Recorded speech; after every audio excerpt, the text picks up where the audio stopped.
Alhamdulillah, wassalatu wassalamu ala rasulillah wa ala alihi wa sahbihi wa man wala. Subhanaka la ilma lana illa ma 'allamtana innaka antal alimul hakim. Rabbi shrah li sadri wa yassir li amri wahlul 'uqdatam min lisani yafqahu qawli. Alhamdulillahillazi hadana li hadza wa ma kunna linahtadiya laula an hadana Allah. Allahumma anfa'na bima 'allamtana wa 'allimna ma yanfa'una wa zidna 'ilma. Rabbana yassir wa la tu'assir wa tammim bil khair. Allahumma amin. Alhamdulillah. Tunggu Ustaz bersedia ya, sahabat-sahabat.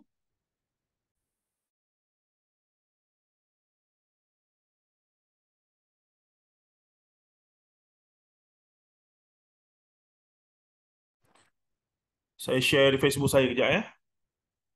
Baik, Ustaz.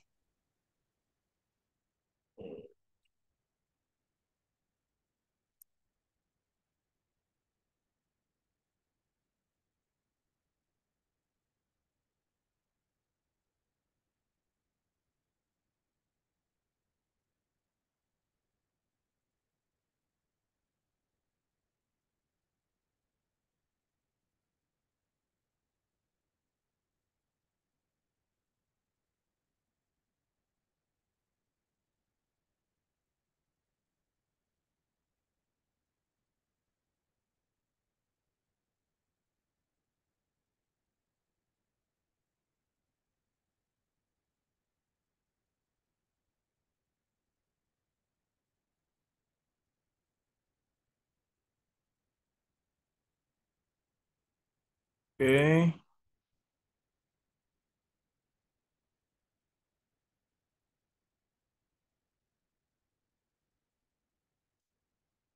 Hmm,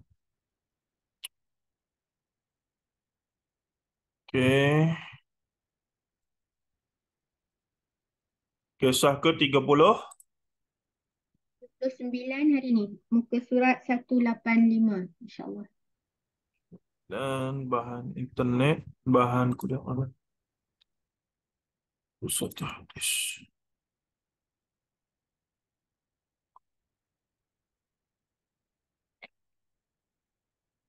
9 ya.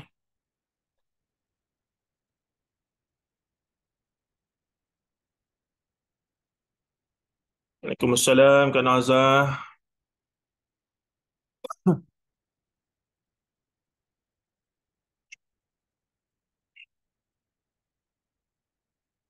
Hmm. Ini bukan live dari Pagoh ya. Ini saja utama. Oke. Bismillahirrahmanirrahim. Assalamualaikum warahmatullahi taala wabarakatuh. Innal hamdalillah nahmaduhu wa nasta'inuhu wa nastaghfiruh wa na'udzu billahi min shururi anfusina wa min sayyiati a'malina. Man yahdihillahu fala mudilla lahu wa man yudlilhu fala hadiya lahu. Asyhadu an la ilaha illallah wa asyhadu anna Muhammadan 'abduhu wa rasuluhu. Allahumma salli wa sallim wa barik ala Muhammad wa ala alihi wa sahbihi wa man tabi'ahum bi ihsanin ila yaumiddin. Amma ba'd. فإن أصدق الحديث كتاب الله وخير الهدي هدي محمد صلى الله عليه وسلم وشر الأمور محدثاتها وكل محدثة بدعة وكل بدعة ضلالة وكل ضلالة في النار أو كما قال النبي صلى الله عليه وسلم لا نبي بعده. Alhamdulillah, terima kasih kepada Kak Syafini, Kak Syida, Kak Zamzurina, Kak Izian, ada Kak Ajra, ada Kak Umrah, Syarifah, Kak Nur Azah, Nur Asiyah, siapa lagi? Kak Nur Asiyah, Nozian, Nasimah dan lain-lain lah, insyaAllah. Saya lain-lain yang akan masuk kemudian lah, insyaAllah ya. Baik, kisah pada hari ini adalah berkaitan dengan satu keadaan di akhirat kelak ketika fitnah yang dimaksudkan sebagai huru hara ataupun bencana yang sangat dahsyat di akhir zaman kelak. Maka akan berlakulah dialog ataupun situasi yang akan kita bincangkan dalam kisah ini. Kisah ini mungkin ringkas. Kalau sempat kita akan pergi kepada 2, 3 ataupun 4 kisah pada hari ini. Saya ingat kita pun dah tak lama lagi akan khatam lah buku yang keempat kita ni insya-Allah. Baik. Saya apa nama lapor diri hari Rabu saja nak share lah. Lapor diri hari Rabu pagi bertolak sebelum Jumaat. Sebelum Jumaat, sebelum subuh. Jadi isteri saya cuti 2 hari. Jadi boleh pergi bersama lah. Pergi sama sebelum subuh tu. Itu pun tukar driver lah tengah jalan ya. Ngantuk. Sampai Seremban tukar. Apa dia apa semua. Dapatlah kunci bilik dah semua itu ni. Pergilah tengok asrama apa semua. Jadi kelakar lah pula bini dengan anak-anak hantar ayah masuk asrama. Sepatutnya kita yang hantar anak masuk asrama. Aduh hai. Tak apalah. Buat sementara waktu insya-Allah. Tengok macam mana. Jadi memang cadangnya begitulah sebab dah hari Rabu, hari Khamis saya dah boleh balik. Hari Khamis kan mereka cuti, hari Jumaat ni mereka cuti kan. Hari Khamis pun rupanya mereka sana tak ada kelas, tak ada. Mesyuarat-mesyuarat pun uh, tak banyak lah hari Khamis ni dia macam ni. Jadi saya masuk asrama balik selepas 20 tahun genap. First masuk asrama lepas SPM 2002 adalah di Matric UIA PJ. Dan kemudian masuk asrama pula UIA juga 20 tahun kemudian. Betul-betul asrama student. Katil sebiji, almari sebiji, meja. Tandas pun kongsi. Tapi cantik lah. Dia baru kan. Dia baru apa semua. Bersih apa semua lah. Alhamdulillah. Ala kullin permulaan barulah. Kerja kami sampai 3.30. Betul. Kak Munirah di sana ke? Kak Munirah staff Paguh juga. Kerja dekat Segamat, Ustaz. Oh, segamat. Mm-mm. Tapi akademik dia tak perlu ikut sampai 3.30 ni. Oh, Kalau okay. kita boleh clock in, clock out daripada luar dan lapor pada ketua jabatan lah ke mana-mana nak pergi apa semua kan. Kalau staf pentadbiran memang kena masuk apa nama, masuk 8 ke 7 ke 9 ke keluar 5 6 kan.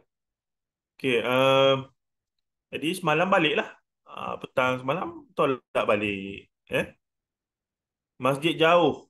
Masjid jauh ya, masjid dia tu masjid ayah kepada Tan Sri Muhyiddin Yassin tu apa namanya? Yassin lah, Haji Haji Muhammad Yassin. Betul-betul tepi highway, masjid baru cantik tapi jauh daripada hostel. Dia macam tiba-tiba ada masjid kat situ. Sepatutnya dia buat dekat lah sikit dengan hostel, budak-budak boleh pergi kan. Tapi tak jauh. Tapi hari Jumaat memang orang pakai lah. Semua jemaah biasa saya singgah asar tu, tengok adalah 5-6 ketul. Memang jauh pada orang kan. Itu satu. Tapi dalam UIA tu ada surau. Saya duk tengok surau tu dah berair mulut dah ni. Dah keliur. Tapi saya duk tanya-tanya lah adakah ada isu dengan majlis agama ke apa semua. So far dia orang kata kalau dalam premis tak adalah strict sangat sampai perlu apa ni apa semualah kan. Dia tak ni sangat lah. Kalau melainkan masjid-masjid rasmi kat luar lah. Dah seumpamanya. Baik. Balik semalam sampai pagi tadi terus saya pergi program di UM. Ada kongsian daripada Profesor Emeritus Datuk Dr. Abdullah Zakaria, pakar sejarah, Profesor Emeritus bidang sejarah di UM. Saya pergi dengan motor balik tadi singgah solat Jumaat. Baru sampai rumah tengok anak pula kena tinggal dengan van sekolah. Geram betul. Mencabar betul Dia nak juga boleh tinggal-tinggal tu. Gila hantar dia pula. Itulah. Maksudnya kalau kita Maksudnya kalau saya tak ada tu tak pergi sekolah lah tu. Itulah ceritanya. Itu sama ada ikhlas tertinggal ke ikhlas nak ditinggalkan tu tak tahu lah. Dah. Okeylah, itu saja laporan semasa Akan diupdate dari semasa ke semasa lah. Okey. Terlebih manja dah tu, geram je, kecil besar je nampak. Dah. Kita baru sampai pada panah naik motor. Kenapa tak pergi sekolah ni? Walid saya tertinggal van lah. Ah, Muka tak bersalah kan? Muka tu van yang salah. Okeylah. Baik, ala kullin kita masuk kisah ke-9. Kalau boleh aku ingin berada di tempat mayat ini dalam Islam, berdoa pada Allah untuk mati tidak bolehlah, tidak dibenarkan. Saya tak tahap sampai tahap haram. Yang confirm adalah bunuh diri adalah haram. Ha? Bahkan orang mati bunuh diri, na'udzubillah min zalik, tak dapat hatta cium mau syurga ataupun na'udzubillah, saya tak pasti kalau kata mereka mati standardnya dah jadi kufur kepada Allah dan tidak akan masuk syurga selama-lamanya, ataupun mereka termasuk golongan yang dikira fasik, dan masih lagi ada peluang masuk syurga. Itu kena cek balik, tapi secara umum piawaiannya betul kan saya? Boleh boleh buat search sikit kalau ada maklumat. Secara umum yang hanya kekal dalam neraka ni mereka yang syirikkan Allah. Orang bunuh diri tak semestinya dia syirikkan Allah ya. Orang bunuh diri ni kadang-kadang kalau kita sedikit betul-betul memang dia tak boleh dah nak cope dengan stres yang dia hadapi itu ya. Dan dia dah sampai tahap di luar waras akal. Dan kalau betul dia buat benda tu di bawah tekanan dan luar waras akal, semoga Allah Taala tidak tidak tidak tidak maksudnya dia di luar taklif lah, dia di luar daripada macam orang tertidur, macam orang jadi gila, yang diangkat taklif semayang itu ya. Kita harapkan begitulah ya. Mereka-mereka ada orang-orang Islam yang bunuh diri kadang-kadang terkejut jabatan apa semua, dia tahu rupanya stres yang melampau. Kalau orang perempuan-perempuan dulu meroyan. Nah, padahal rupanya tekanan perasaan yang boleh menyebabkan akal tidak berfungsi dengan baik ya. Dia bukan gila. Gila cerita lain, ni tekanan perasaan yang menyebabkan akal tak berfungsi. Dan dalam Islam bila akal tak berfungsi, tidak ada taklif lah. So kita harap mereka yang sehingga tahap sanggup bunuh diri ni bukan benda yang main-main. Perlukan kekuatan yang terlalu luar biasa lah. Maksudnya kalau dia waras, saya yakin dia tak akan bunuh diri lah. Maka kita harap mereka yang bunuh diri itu sebenarnya mereka dah di luar daripada, ringkas ceritanya, mereka tu level orang gila lah kita kata ya. Waras akal tak ada. Supaya harapannya Allah tak taklif dia dengan benda tu. Tapi hakikat di sisi Allah kita tak tahulah. Hakikat cuma dari sudut zahir kita ni, pada saya wajar kita bersuka baik gitu. Sebab bunuh diri ni tak ada orang hobi bunuh diri ke sahaja nak bunuh diri, tak ada. Sebab dia tahu kalau dia dah mati tu selesai masalah.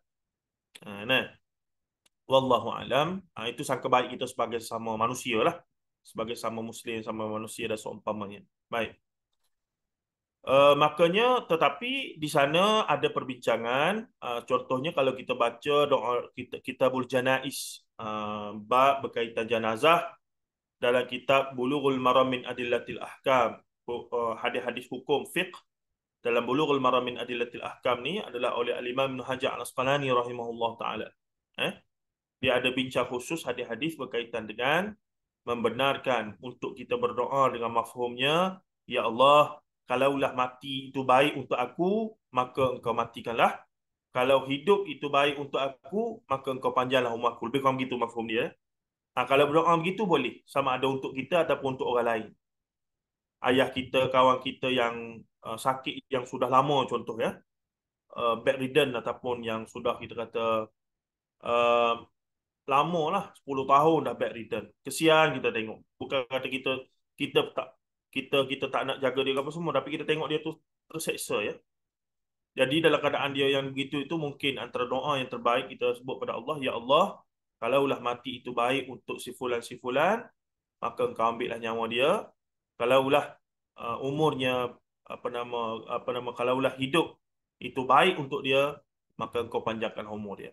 Kita tak perasan yang dia menanggung sakit itu sebenarnya dia sedang memberi pahala kepada kita sebagai anak, sebagai isteri, sebagai suami dan seumpamanya. Itu sumber pahala lah dan seumpamanya. Dan dia yang sakit itu adalah beberapa banyak yang dia mendapat kafarah daripada dosa dia itu ya. Entah-entah hilang gitu ya dosa dia selama dia hidup tu, dia mati dalam keadaan tak ada langsung dosa, wallahu alam, kerana lamanya menderita sakit itu ya.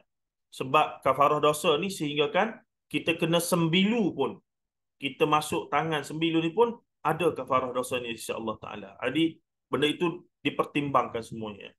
Tapi yang penting nyawa kita tak boleh kita ambil. Nyawa kita tetap hak milik Allah Ta'ala, bukan hak milik kita walaupun kita rasa kita punya. Kita boleh bergerak ikut dan kita apa semua. Tapi macam saya selalu bincang, seseorang yang bercakap macam tu, kita suruh dia hentikan jantung hati dia tu daripada berdenyut untuk beberapa saat pun dia tak mampu nak buat. Bermaksud tidaklah seluruh badan kita itu milik kita, ya. Tidak. Okey, baik. Baik, kita masuk pada hadis yang ringkas. An Abi Hurairah radhiyallahu anhu qala Rasulullah sallallahu alaihi wasallam, "Walladhi nafsi biyadihi la tazhabu ad-dunya hatta yamurra ar-rajulu 'ala al-qabri fayatamarraghu 'alayhi wa yaqulu ya laitani kuntu makana sahibi hadha al-qabri wa laysa bihi ad-din illa al-bala'u." Wa fi riwayatin qala la taqumu as-sa'ah حتى يمر الرجل بقبر الرجل فيقول يا ليتني مكانه أو كما قال صلى الله عليه وسلم.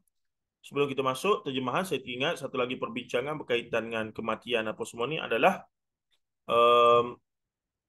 okey, berdoa agar dimatikan keadaan sakit. Okey, Kak Syafi ni nanti sama-sama kita perhatikan link ni.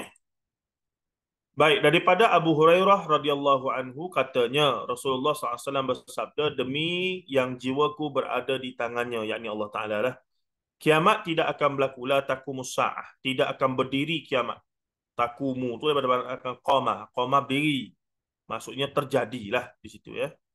Kalau kita terjemah la taqumus sa'ah, tidak akan berdiri hari kiamat, kan pelik tu. Biasanya kita akan bagi secara bil makna tidak akan berlaku, yakni.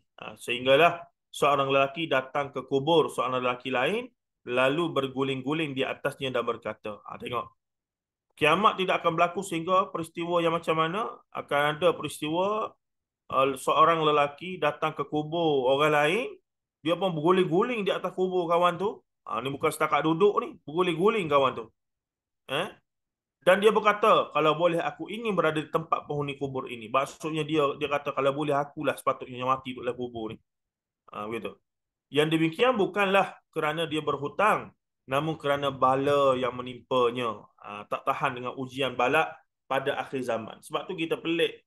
Orang kita ni suka sangat apa nama, macam tak sabar nak tunggu Dajjal muncul, Mahdi muncul. Kita pelik lah, pelik. Sebab situasi zaman tu teruk.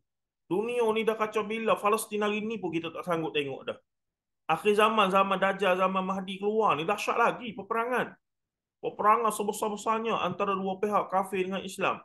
Berperang apa semua, guna sistem api elektrik, tak ada semua teknologi tak ada dah, internet apa semua ni. Masa tu dah dunia ni dah macam dunia ancient city dah. Mekah Madinah tu di akhir-akhir zaman tu dah jadi macam hutan, kota yang ditinggalkan. Maksudnya orang Islam dah hampir pupus zaman tu. Sebab tu saya kata lambat lagi. Tanda-tanda tu lambat lagi. Tapi ada setengah-setengah ustaz ni dia suka bila baca hadis akhir zaman ni, wallahu alam tujuan dia baiklah, nak macam menimbulkan gerun takut apa semua. Tapi akhirnya dia menghantar mesej yang salah. Dia menghantar mesej yang salah menyebabkan sebahagian daripada masyarakat ni duk taksub untuk kaji benda akhir zaman. Kononnya dia nak membuat persediaan, kami nak jadi tentera Mahdi. Mahdi dah keluar. Ada setengah kata Mahdi dah keluar. Sudah. Dajjal pun dah keluar. Ya'juj Ma'juj pun nak keluar dah ni. Macam saya selalu katalah, bila saya mau balik, ternyata mereka tu pengaruh ni, latar belakangnya pelbagai. Kadang-kadang ada hutang banyak tak bayar. Berlakunya perpecahan rumah tangga. Dia nak cari ruang escapism. Jadi nak pergi duduk dalam hutan, jauh-jauh nak tinggal, tanggungjawab, nak bayar hutang apa semua, dunia akhir zaman dah ni. Nah, jadi dia mudah terpengaruh dengan solusi jangka pendek lagu tu. Macam orang bunuh diri tadi lah. Kenapa pergi kepada bunuh diri tu? Sebab nak solusi jangka pendek. Banyak dah masalah, tak boleh nak handle dah macam mana, tak boleh rasa tak ada orang support dia macam mana gini ni. Rasa. Nah, tadi kita kata tak kena lagu tu, tak kena. Hadis-hadis akhir zaman wajib kita belajar dan wajib kita imani apabila ia sahih.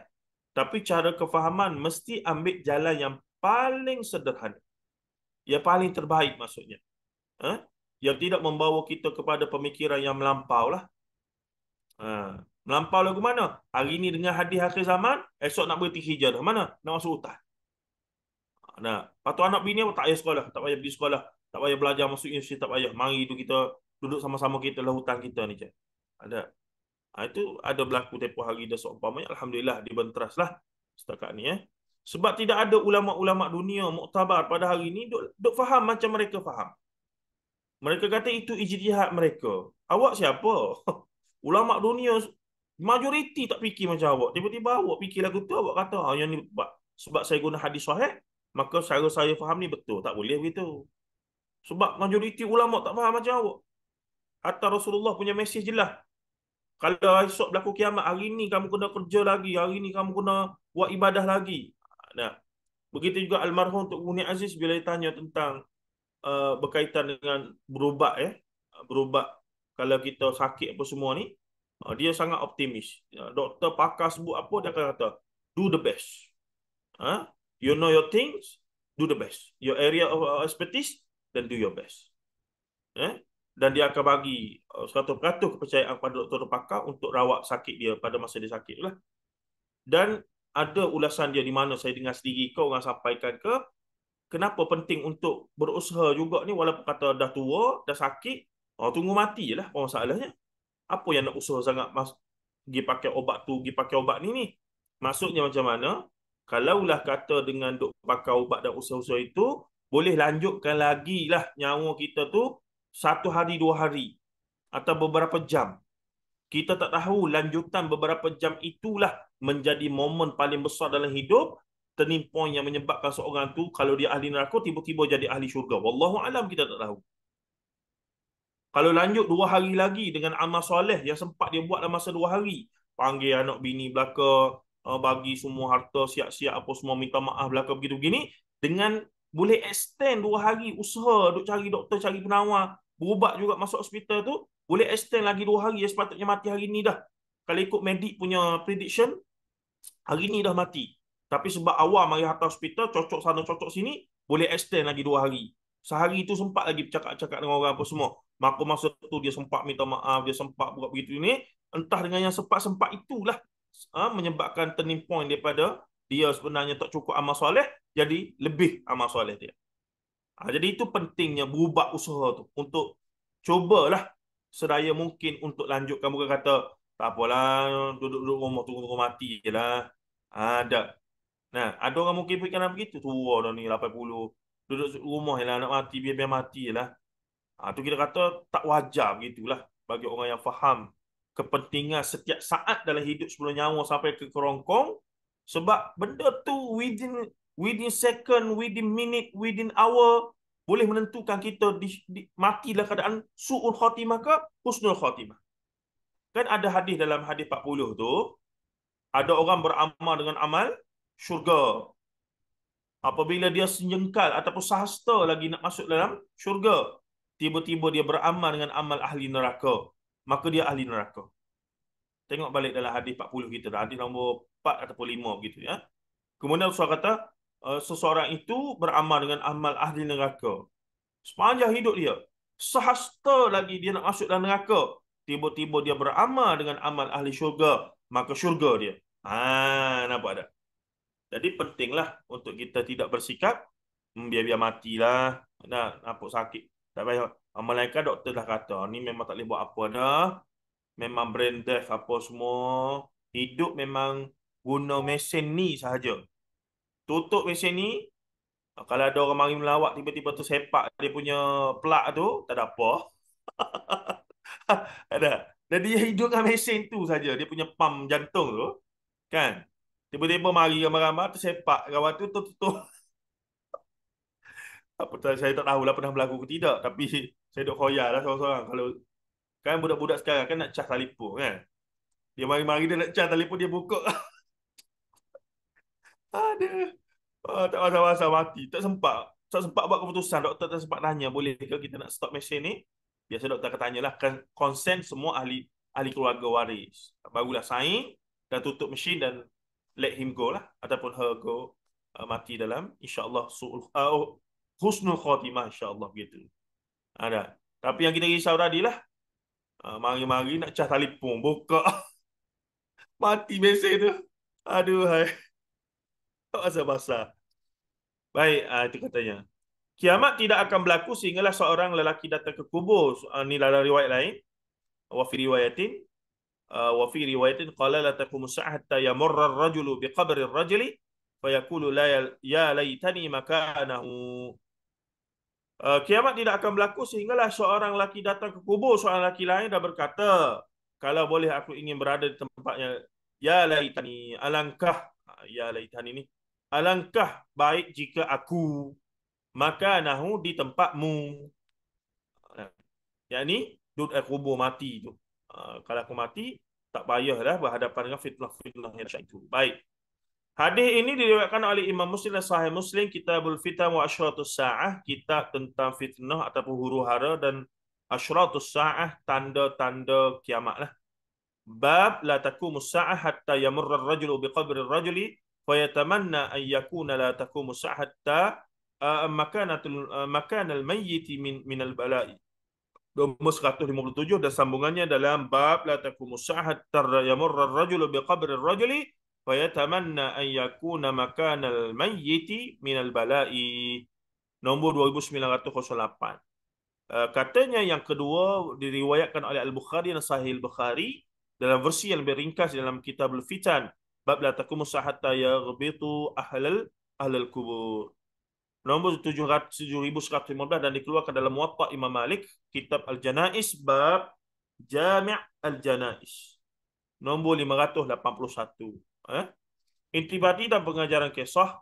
Nombor 1, pemberitahuan Rasulullah SAW berkenaan balak yang menimpa sebagian kaum muslimin sehingga datang ke kubur berguling-guling di atasnya dan berharap untuk berada di tempat penghuni kubur itu mati.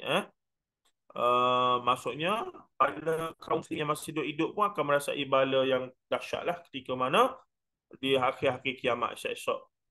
Yang kedua, seseorang boleh bersumpah untuk menguatkan tajuk yang disampaikannya. Benarkan untuk sungguh, wallahi sungguh. Cuma yang tak bolehnya adalah bersumpah, terlalu suka bersumpah dalam keadaan apapun walaupun benda tu benda tak betul. Itu yang kita kata perangai Yahudi tu. Wallahi. Tapi kalau kita benar-benar benda tu benda betul, nah, nampak orang tak percaya, maka wallahi wabillahi watallahi, aku tengok sungguh-sungguh dengan biji mata aku sekian sekian sekian. Itu tak apa. Ya. Keadaan kaum muslimin berbeza-beza dengan perselisihan waktu dan zaman. Yang ni ada zaman gemilang, ada zaman biasa-biasa macam kita hari ni. Nak kata uh, orang Islam seluruh dunia ni nak kata hebat sangat pun tidak, nak kata merudung sangat pun tidak. Dia sedar-sedar duk main malu-malu gitulah. Tapi nampaknya ada anjakan lah dalam isu semasa dengan Palestin, ya. Semoga Allah Ta'ala permudahkan urusan mereka semua, insyaAllah. Dibolehkan untuk mengharapkan mati apabila menghadapi balak dan fitnah yang besar. Maksud dibolehkan, diharuskan untuk kita. Tadilah berdoa, ya Allah, jikalah mati ni baik untuk aku. Aku tak sanggup dan api balak ni, kau ambillah nyawa aku. Tapi syaratnya husnul khotimah lah. Jangan ambil suruh khotimah pula. Bila ada balak yang sangat dahsyat, fitnah yang besar. Wallahu ta'ala a'lam. Ini kisah yang pertama pada hari ini kita selesaikan. Dan saya teringat, ya, satu trivia, bukan trivia lah, makluman tambahan. Quiz akan konvo pada Sabtu Ahad ini, ya. Jumaat Sabtu Ahad. Dan mereka ada satu anugerah khas, Doktor Kehormat Hadis. Dan disangka tokoh yang menerima anugerah hormat ini adalah Maulana Muhammad Asri Yusuf hafizahullah ta'ala. InsyaAllah. Memang layak lah, memang layak, ya. Kerja-kerja yang Maulana buat, tulisan-tulisan dia apa semua tu, Profesor Universiti pun tak buat tu kerja lagu tu.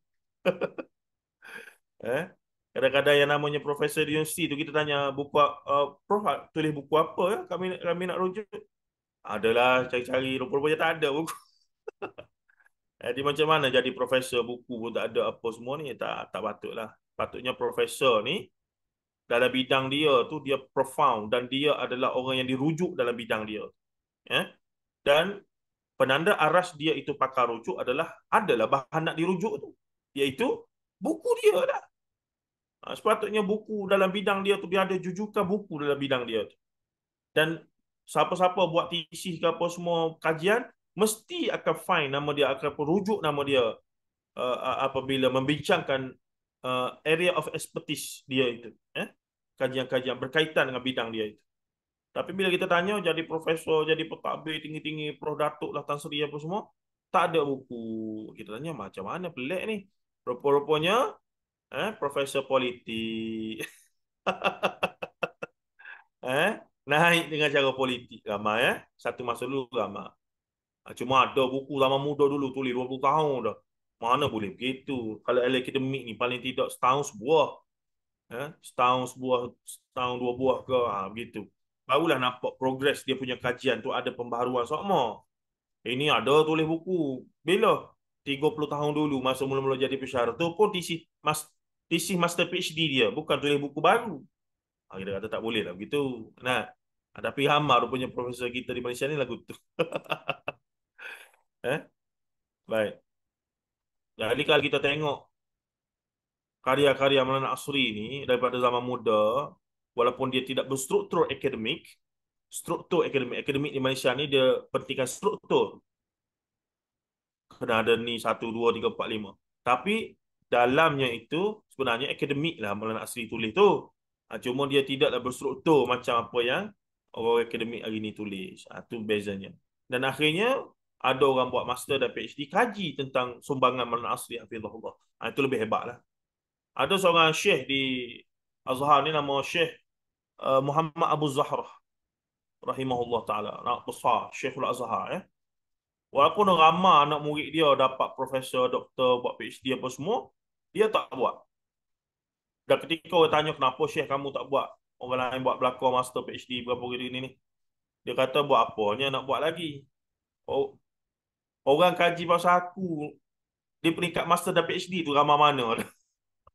Jadi tak buat apa dia nak buat lagi ya. Maksudnya dia punya sumbangan tu sudah mencapai tahap tu lah. Tu. Tapi tak tahulah cerita tu betul ke tidak sebab tapi masyhur di kalangan para ahli ilmu lah tentang perkara tersebut. Allahu a'lam. Baik, kita tengok kisah yang ke-40. Satu lagi peristiwa di akhir zaman berkaitan dengan peperangan Gunung Emas. Kelak di akhirat di hujung-hujung akhir zaman akan ada 4 sungai kapal ni yang akan surut, maka timbul daripada dia itu gunung emas. Maka gunung emas ini setengah ulama tafsir macam-macam lah. Ada yang kata emas sebenarnya petroleum, masalah emas hitam. Ada kata ada emas asli lah. Nak emas tengah mahal naik ni 28, 27. 1 gram emas sekarang. Jadi pelbagai tarif. Cuma yang pastinya adalah akan ada tempat yang hasil masuk bumi akan keluar. Bila keluar, berita itu spread seluruh dunia masa tu, makanya manusia akan berlomba-lomba nak pergi dan akan berlaku peperangan untuk merebut kawasan gunung emas ini. Harta dunia masa tu. Itu yang berlaku. Baik. Kita tengok an Abdullah bin al-Harith bin al-Nawfal. An Abdullah bin al-Harith bin al-Nawfal. Naufal ni pun nama comel, kalau buh nama anak ni Naufal, lelaki. Seorang tokoh tafsir di Jordan, muda sikit daripada Dr. Salah Abdul Fattah Al-Khalidi adalah Dr. Ahmad Naufal.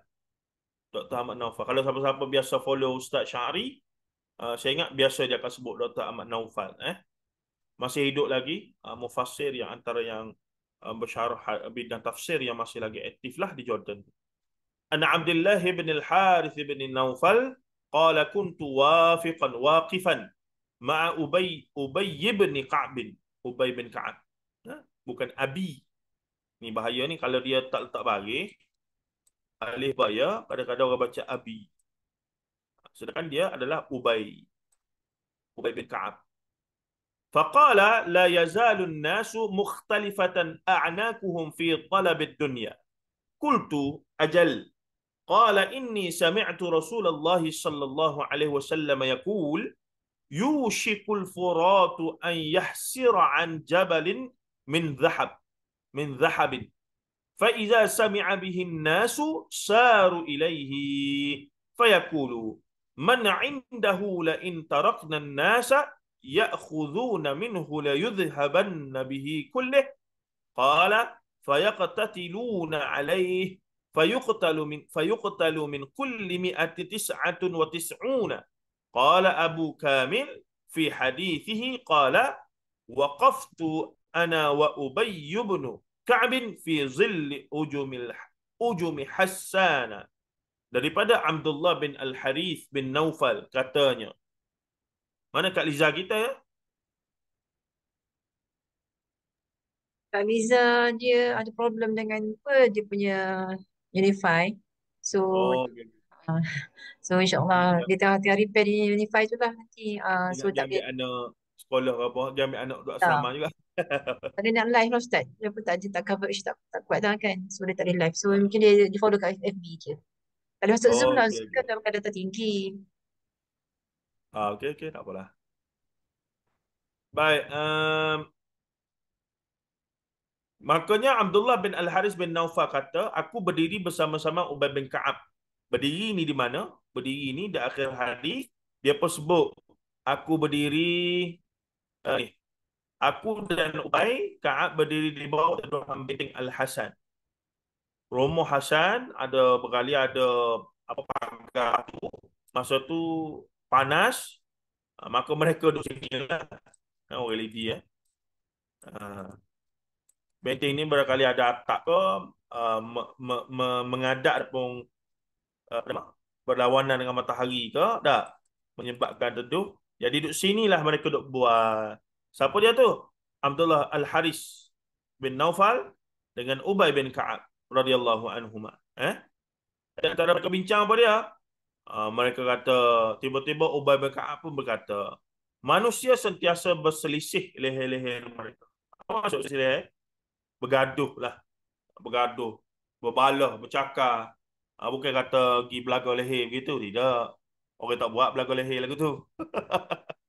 Maksudnya bertegang urat. Kalau orang Melayu bertegang urat maksudnya. Apa yang tegang urat sangat tu? Ada masuk bergaduh. Marah memarah. Bertembung itu. Berselisih faham itu. Ya. Dalam masalah apa dia? Fi talabid dunya, dalam mencari dunia, harta, pangkat, kedudukan, apa dia lagi, kemasyhuran dan pelbagai lagi lah. Kita pun terpengaruh juga sikit sebanyak sebagai manusia, tapi kita belajar benda tu kena segera buang. Maka selagi itu perjuangan hidup kita lah, untuk sabar, untuk istighfar, untuk jauhkan hal-hal yang mazmumah, itu perjuangan hidup sampai mati ya, sampai mati. Lepas tu bila datang perasaan macam tu, itu normal. Perasaan mari rasa riak, ujub, apa sum'ah, itu normal. Kalau tak rasa begitu, something wrong somewhere. Kalau kata saya tak pernah rasa apa nama, rasa apa nama, riak aku apa semua, tak pernah sekali seumur hidup, tak pernah. Ya awak ni manusia ke kambing ni? Tak. Dia macam mana kena ada, sebab kita ada nafsu dan nafsu tu akrab dengan iblis syaitan, dan ada momen-momen itu.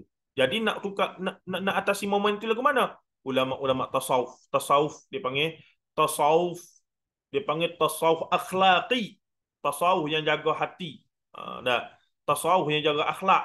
Mereka ajar kena istighfar, kenalah duduk dengan orang soleh, kena banyak duduk majlis ilmu yang mendidik jiwa, kena banyak baca Quran tadabbur. Dah, apa? Bukan sakit hati, apa nasyid tu? Obat hati. Ada 4 perkara, 5 perkara. Begitulah lebih kurang ya. Tapi betul belaka lah, antaranya tahajud malam, antaranya apa dia lagi? Baca Quran dan faham maknanya. Apa lagi? Istighfar. Artinya ada belaka lah tu. Untuk nak bentengkan dalam keadaan kita rasa seronok dengan sifat-sifat mazmumah, kita cuba halang. Tidaklah kita tak jadi manusia. Bolehlah nak jadi itu tu. Tapi ruang untuk istighfar tu kena segera ada. Insya ada seumpamanya. Baik. Maka katanya apa dia? Aku berkata benar. Apa dia kata? Abdullah bin Al-Haris An-Naufal ni, Ibn Al-Harith Ibn Naufal. Katanya sesungguhnya aku mendengar Rasulullah sallallahu alaihi wasallam bersabda, hampir-hampir sungai Yufrat di Iraq ini kering dan mengeluarkan gunung, yakni timbunan emas. Sepatutnya manusia pergi korek langit ni. Sekarang ni mereka cari dah jelas sebut ni. Tapi selagi mana tak sampai masa dia, takkan keluar. Koreklah lagu mana pun, takkan jumpa. Sebab tu Ustaz Zulkhairi hafizahullah, guru dan sahabat kita semua, sahabat dan guru kita semua, call saya, dia kata terganggu sikit. Bila dia baca hadis-hadis akhir zaman ni, seolah-olahnya dia kata kita hanya terpaksa menerima saja fenomena yang akan berlaku.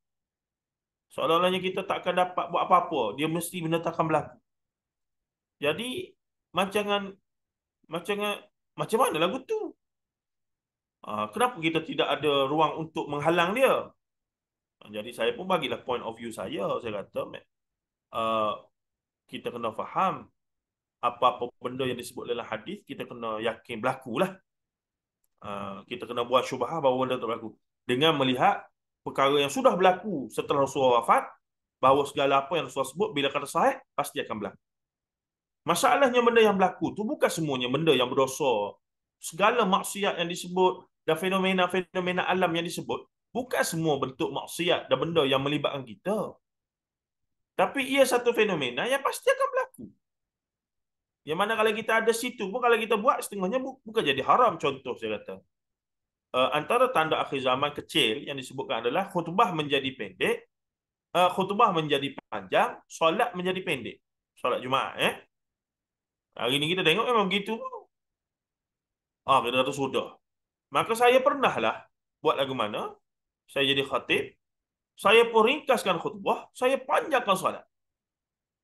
Solat tu saya bantai surah Al-Mulk bagi 2.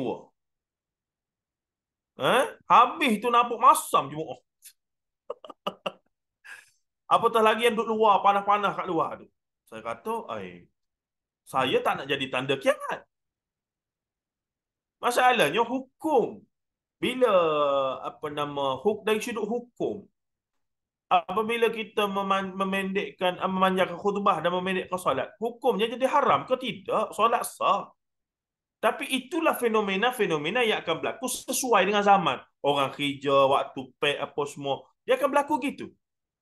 Nak katanya benda tu akan berlaku juga macam mana pun.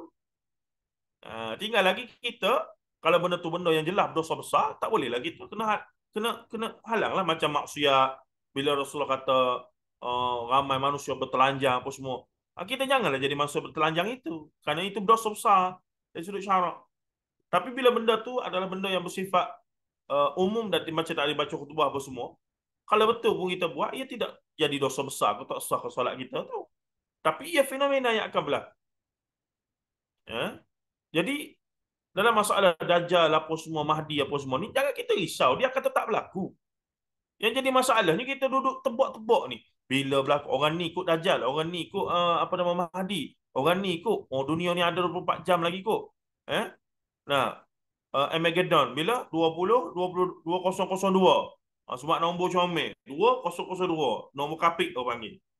Maka Armageddon, masa tu ada ramalan agama Maya apa semua kata kiamat, apocalypse akan berlaku. Armageddon tu, apocalypse akan berlaku 2002. Tengok hari ni 2023. Baru boleh PhD, nak jadi pensyarah baru delete dulu. Gaji pun tak boleh lagi. Tapi bagi orang yang obses tu, dia duduk buat teori lah. Teori itu. Jadi itu tidak benar. Jadi kita kena balik kepada sikap yang sebenar dalam berhadapan berinteraksi dengan hadis akhir zaman ni, yang bila kita belajar, kita mengimani pasti akan berlaku. Walaupun nampak walaupun yang tak setuju pun ulama-ulama besar juga sebenarnya yang tak boleh terima, contohnya hadis Nabi Isa turun dari langit. Sebab pendetilan itu nampak macam, bagi setengah orang nampak payah nak terima lah. Tapi kita pula, bagi saya lah, kita yang cenderung pada ilmu hadis, selagi mana riwayat itu dibuktikan sahih, maka kita duduk atas hukum asal, ia sahih, kita wajib terima. Dah. Jadi tak jadi kita pun tak ada dah insya-Allah zaman tu. Tak sempat. Nak teruja sangat nak tengok Mahdi, nak tengok Dajjal ni pasal apa? La ilaha illallah. Eh? Kalau kita tengok Palestin hari ni pun tak sanggup dah. Cuba kita bayang zaman Mahdi dengan Dajjal dengan Ya'juj Ma'juj esok-esok macam mana ganas dan dahsyatnya dunia pada zaman tu. Kita tengok Palestin hari ni pun tak sanggup nak tengok, nak mutah-mutah tengok. Orang mati apa semua dahsyat begitu lalu jahatnya Zionis. Laknatullah alaihim. Eh? Tiba-tiba kita teruja nak tunggu Mahdi nak perang, kono-kononnya. Sabar. Mantapkan ilmu. Biar mati sebagai tulabul ilm. Kita cari jalan tu lagi selamat, lagi bermanfaat. Man salaka tariqan yaltamisu fihi ilman sahalallahu lahu bihi tariqan ilal jannah. Allah permudahkan jalan untuk ke syurga bagi orang yang keluar ataupun menjalani proses untuk menuntut ilmu insya-Allah. Baik, apabila manusia dia suruh kata hampir-hampir sungai Euphrates ataupun sungai kering dan mengeluarkan gunung timbunan emas. Apabila manusia mendengarnya, maka mereka pergi kepadanya, lalu berkata orang yang berada di sisinya, jika kita biarkan manusia mengambilnya, nescaya ia akan habis. Sabdanya, lalu mereka berbunuh-bunuhan atasnya. Maka setiap 1,000 orang dibunuh 99 orang. 900. Setiap 1,000 orang dibunuh 99 orang. Abu Kamil berkata dalam hadisnya, katanya aku dan Ubay bin Ka'ab berdiri di bawah tuduhan benteng Hasan. Setiap 1,000 orang. Kullu Abu Kamil qala fayuqtalu min kulli mi'ah 1,000 99 orang. Okey. Setiap 1,000 orang yang mari 99 orang mati. Setiap 1,000 orang yang mari 99 orang mati. Maksudnya kesan daripada peperangan tersebut ramai matilah. 10% daripada setiap 1,000 orang. Baik. Hadis ini diriwayatkan oleh Imam Muslim Sahih Muslim Kitabul Fitan wa Asyratus Sa'ah bab la taqumu sa'ah hatta yahsira Furat, sungai Furat. An jabalin min zahabin. Sungai Furat. Sungai yang ketika zaman Abbasiyah jatuh ke tangan Tartar. Sungai yang tentera Genghis Khan telah lemparkan semua kitab-kitab di Baitul Hikmah ke dalam sungai tersebut sehingga mengalir jadi hitam sungai tersebut daripada dakwah-dakwah kitab-kitab berjuta-juta jilid kitab yang disimpan, dikarang, dimasukkan dalam sungai itu. Dahsyat ya. Sungai Genghis Khan. Baik, katanya lagi yang pertama, hadis ini menerangkan bahawa sungai Furat akan kering dan akan mengeluarkan gunung emas, lalu manusia saling berbunuhan di atasnya. Kemudian kaum muslimin yang hadir di tempat itu tidak boleh mengambil sesuatu daripadanya. Rasulullah SAW menggesa manusia menyelamatkan diri mereka dari neraka kerana orang-orang yang bermusuhan menumpahkan darah yang lain dan menyebabkan kebinasaan. Kemudiannya perbuatan manusia atas harta mendatangkan permusuhan dan kebencian, membawa kepada pertumpahan darah dan kehancuran. Baik, ulil amri, pemerintah yang mendapati suatu seperti gunung emas ini menjadikan sebagai fai dan dibahagikan menurut pemberian fai yang letak Quran. Dia ada dua ya, fai dengan apa dia, ghanimah. Ghanimah. Ghanimah berperang dulu. Berperang. Kawan tinggal harta. Maka itu ghanimah. Fai pergi nak berperang, mereka dah surrender awal-awal. Maka itu jadi harta fai. Harta yang ditinggalkan. Besarnya pembunuhan yang terjadi di sisi gunung emas itu. Kata sebenarnya gunung emas itu adalah apa dia? Petroleum. Itu salah satu huraian yang kita tak boleh nak pegang secara muktamad. Sebab hadis kata gunung emas. Gunung emas lah. Itu cara kita faham dulu. Nah. Baik. Yang keenam, sebahagian riwayat hadis menamakan gunung emas itu sebagai khazanah. Dan ini menunjukkan bahawa khazanah ini bukan terbatas kepada dinar-dinar daripada emas. Manusia belum mampu menemukan gunung emas itu sekalipun dengan adanya kemajuan sains. Sebagaimana manusia tak jumpa lagi Dajjal yang duduk di pulau mana. Sebagaimana manusia tak jumpa lagi Ya'juj Ma'juj berada dalam rekahan gunung apa dinding besi mana yang Iskandar Zulkarnain buat tu. Eh? Apa lagi yang Allah Taala tak tunjuk? Yang dah ada atas muka bumi, Allah tak tunjuk. Sains tak mampu jumpa lagi. Ha? Allahu a'lam. Ada soalan? Ada 6. Cek ni, kita tengok dulu. Nak cepat kiamat. Nak cepat kiamat. Dalam Sungai Furat ya. Black Gold. Sekejap ya, kita tengok Sungai Furat.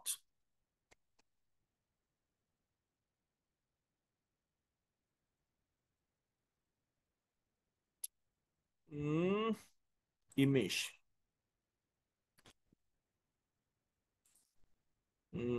Ni dah ada dah Gunung Mah ni. Tu dah keluar dah tu.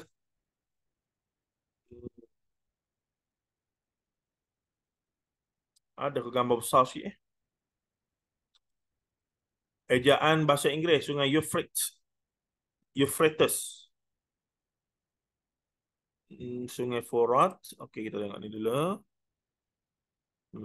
Okey. Tu dia. Penemuan emas di Sungai Furat. Semacam ya. Hmm.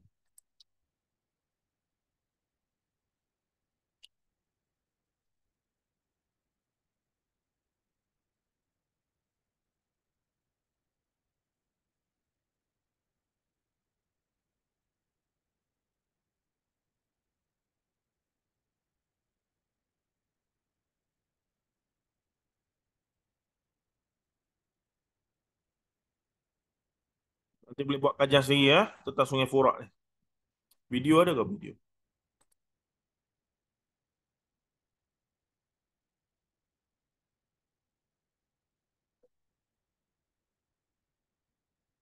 Sungai Nil.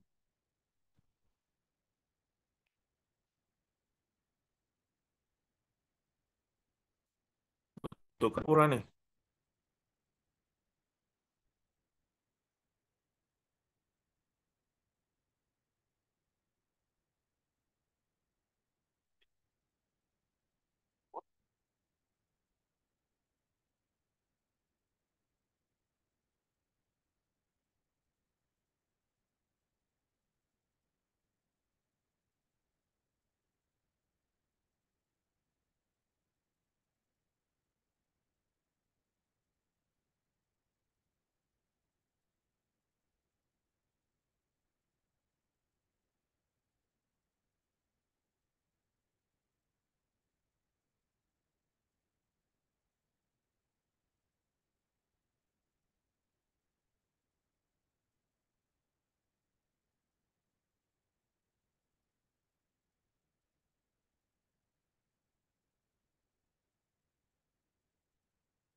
قد سقط هذا الموسم ما تغطي او ما تفي باحتياجات المجتمع والديقار.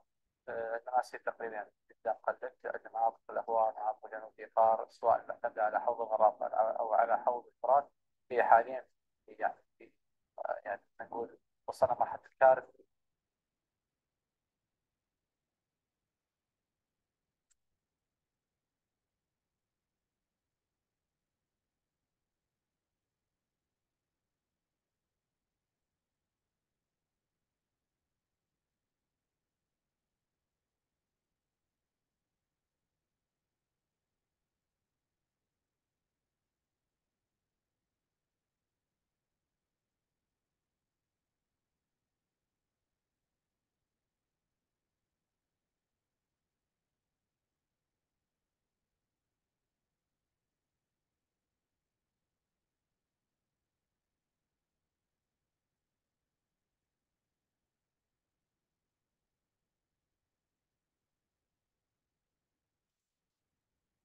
خلاص صار الدعوه لان هذا اللي صاير في الماي غير مسبوق.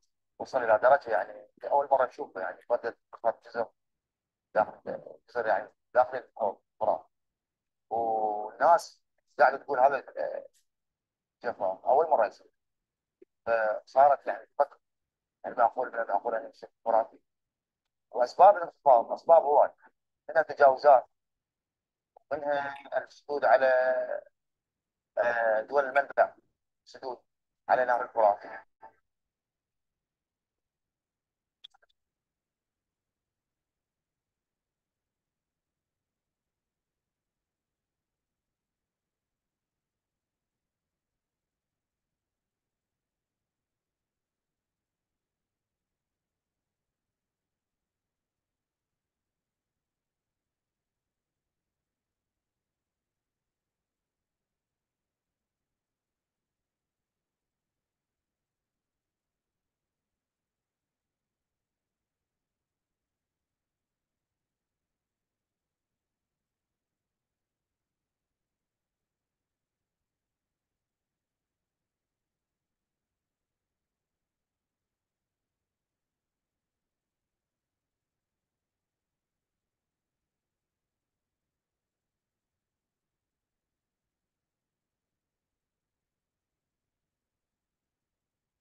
Okey.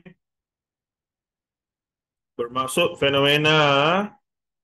Tapi bila kita tengok gini, okey. Kita tengok sekarang ada laporan. Tahun bila ni? Bulletin TV3 8 month ago. Currently lah. So boleh ke kita terus jump into conclusion inilah penurunan paras air yang dimaksudkan adalah hadis? Boleh ke?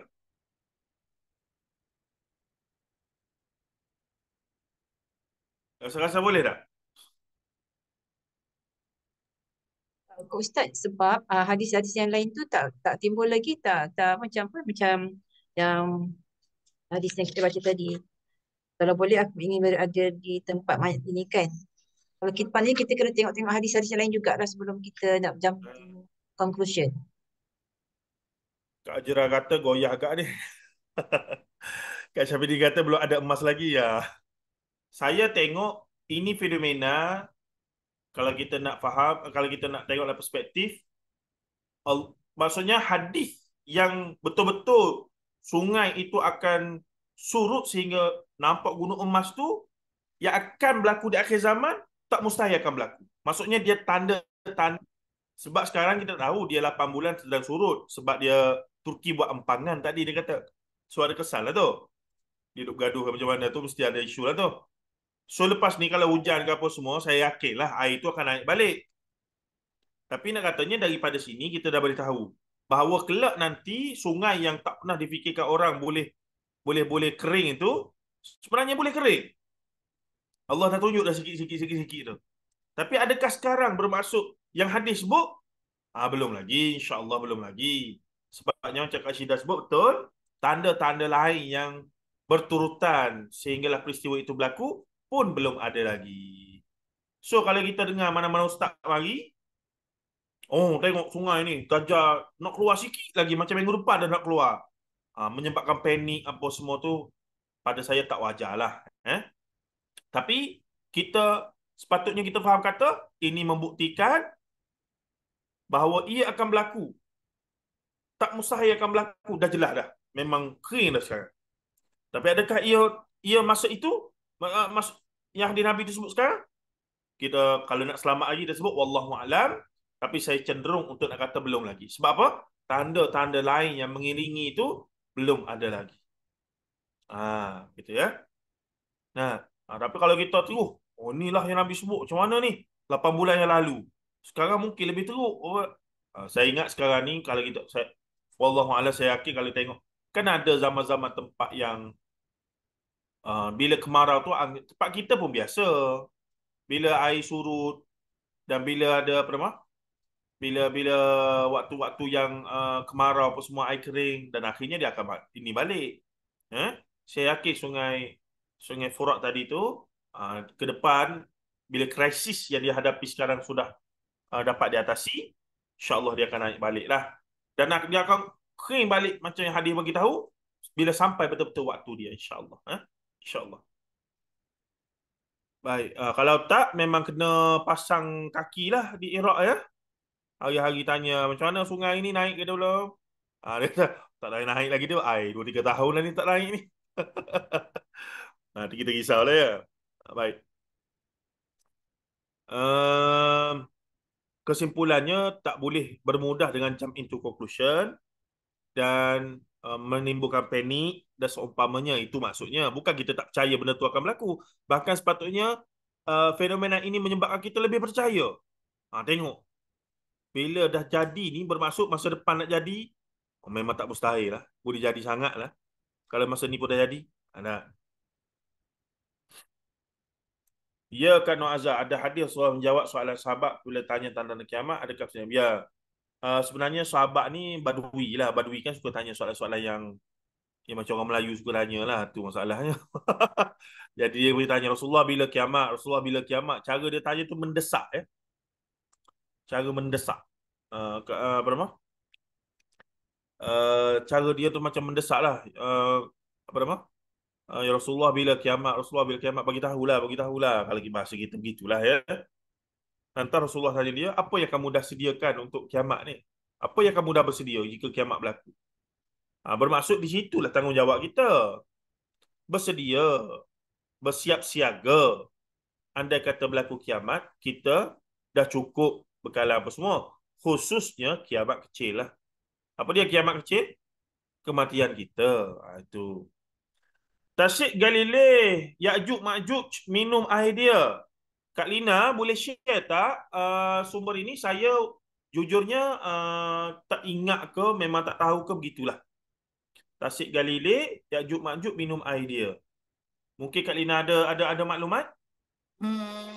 Tak silap ada hadis Ustaz.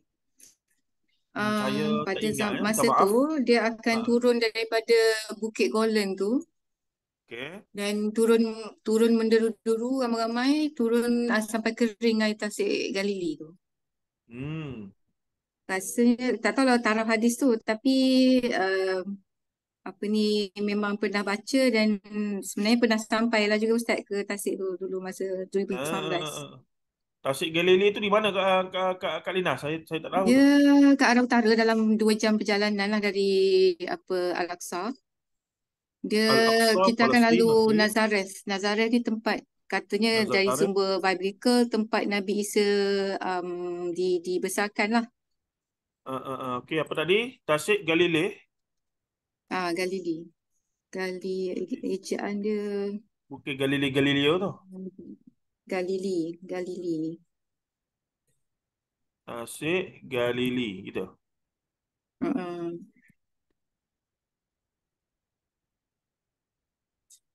Okey. So dalam surah Al-Anbiya kan Ustaz yang mereka meluru turun dari tempat-tempat yang tinggi tu. Katanya di situlah. Ustaz Syahri pernah ulas tak benda ni Kak Lina? Apa dia Kak? Apa dia Ustaz? Apa nama Ustaz Syahri pernah ulas tak hal ini dengan khusus? So far ni tak. So itulah kena cari taraf hadis dan benda tu sumber dari mana kan. Memang kita pun dekat dengan laut nak mati kena ni. hati-hati lah. Tapis-tapis kan banyak yang sumber biblical, sumber Israeliat kan. Ni Irbiq Jordan, laut mati. Tasik Galilei di dia sini. Dekat utara tu dia dekat border Jordan lah. Ni dah apa nama Israel ni kan. West Bank. Dia kecil sikit daripada laut mati tu. Atas lagi Ustaz. Ya, ni nak. Okey. Tapi berita bahasa Melayu kalau tengok semua negatif tengok. Tasik Galilei semakin ternak kering, Israel rancang. Itulah tak pasti dia punya tu betul ke tak dan kita cakaplah wallahu alam je lah Ustaz. Tasik Galilei nak akhir zaman. Okey, benar kata yang ini memang. Nama lain dia Tabariyah. Kalau ada dalam hadis Tasik Tabariyah. Okey, Tabariyah. Samalah tu. Tasik Tiberius. Okey. Tiberius, Ni Tiberius atau siakap Galilei. siakap keli kata, benarkah air tasik Galilea akan kering diminum Ya'juj Ma'juj? Okey. Allahumma salli. Jadi kadang-kadang tempat-tempat wallahualam, saya punya assumption awal adalah fenomena alam ini boleh silih berganti. Kekeringan air dan surut naik balik itu dan kekeringan melampau mungkin berlaku saja dan akan naik balik. Cuma yang jadi isu adalah bila dia kering tu, nampak macam kering sangat, terus sebahagian orang buat kesimpulan, inilah momen yang disebutkan dalam hadis dan itu menimbulkan panik lah. So pada saya, kita tak tolak lah benda tu bila dah adalah hadis. Kalau sahih, maka memang pernah ada berlaku macam sungai apa nama, Furat tadi. Cuma untuk nak katakan yes, this is the time that hadis sebut yang berlaku, inilah sebenarnya. So gini-gini ni. Sedangkan tanda-tanda lain yang beriringan dengan hal tersebut belum ada. Maka kita kena kurangkan keterujaan untuk nak kata yes, this is the time lah yang disebut dalam hadis Nabi SAW, ya. Itu saja. Bukan bermaksud kita tak percaya, ya. Sebab bila ada hadis sahih macam kisah ke-40 tadi berkaitan dengan Sungai Furat ke semua, jelas hadisnya riwayat Muslim pun semua kan. Begitu. Baik. Okey, habis di situ ada sebarang perbincangan ataupun maklumat tambahan? Ada sebarang maklumat tambahan yang ingin dikongsikan? Ya, Ustaz, Kak Cik Daya. itulah apa yang berlaku di Palestin ni pun satu kata macam tiga jugalah kan. Ada yang mengatakan perang ni kan sudah macam ada tadi macam Kak Ana tu bagi tahu tadi, memang orang jadi tunggu nak berperang bersama Imam Mahdi. Imam Mahdi akan timbul, akan muncul. Jadi macam perang Israel dengan Hamas ni pun macam dikaitkan juga dengan kiamat lah Ustaz. Banyak siri perang yang dikaitkan sebenarnya. Beberapa siri perang termasuklah Rusia, dan ada mentafsirkan Ya'juj Ma'juj itu Rusia. Jadi tafsiran-tafsiran itu akan terus berlangsung Kak Jeddah sepanjang zaman.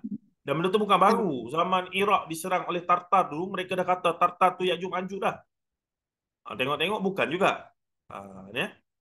Jadi kita tak boleh nak halang lah masyarakat umat, sebab sebahagian mereka ni agamawan juga, ya, yang mentafsirkan itu, menimbulkan sensasi itu. Dan akhirnya ada orang yang terpengaruh dan buat kesimpulan-kesimpulan mudah, macam nak tinggal kerja, masuk hutan apa semua tadi tu. Tapi dia elok-elok je dengan anak bini dia duduk di bandar apa semua. Itu kita kata pelik. Jadi pada saya bersederhana, kita bukan maksudnya menolak dan mengolok-olokkan tanda-tanda itu. Tidak. Kita beriman ini ada dan akan terjadi macam-macam mana pun, selagi mana riwayat itu sahih. Cuma untuk nak secara pasti, ni sekarang yang berlaku di Palestin ini adalah yang hadis ni sebut nombor sekian-sekian. Itu agak kena hati-hati sangat-sangat, ya. Takut kita jadi termasuk dalam sengaja mengaitkan fenomena dan menjadi pendusta di atas hadis Nabi SAW, ya. Wallahu a'lam. Baik. Cuba kita tengok sedikit tadi ada Syafini share berkaitan dengan okey, ni cantik ni. Berkaitan dengan ini. Alang-alang kita dah sampai sini kan. Okey. Nampak, ya? Belum share Ustaz.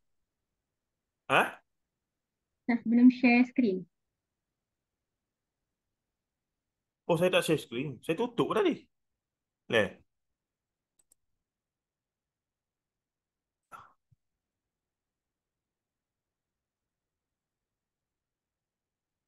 Okey, Irsyadul Hadi, keringnya tasik Tabari menandakan hampirnya kiamat.